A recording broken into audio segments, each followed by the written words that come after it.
In today's video, I'm going to teach you how to install Dropbox on Android. By the end, you'll have the app installed and be signed in, ready to start using it on your phone or tablet. First, open the Google Play Store on your Android device. Depending on your Android version and layout, the search bar might be at the top of the screen or along the bottom. Tap the search bar and type Dropbox. When the results appear, look for the official Dropbox app. It has a clean blue icon and is published by the verified Dropbox developer. This quick check helps you avoid lookalike apps. Tap Install to begin. The download and installation may take a moment, so make sure you have a stable internet connection. If you're on mobile data and want to save your plan, connect to Wi-Fi. If installation pauses, it's often due to storage space or connectivity, so double-check those if needed.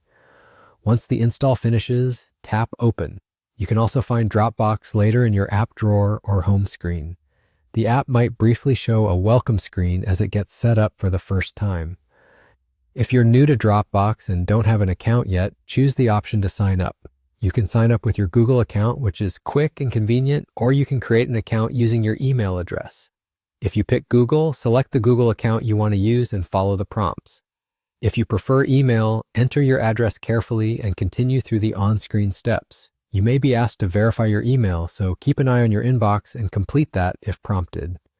If you already have a Dropbox account, tap Login. You can log in with your Google account or use your email and password associated with Dropbox. After entering your details or selecting your Google account, tap Continue. The app will sign you in and take you to your Dropbox home screen. On some devices, Dropbox may ask for permission to access your files or photos so it can back up and sync your content. Granting only what you're comfortable with is fine. You can adjust these permissions later in your device settings if needed. You might also see optional introductory tips or upgrade offers.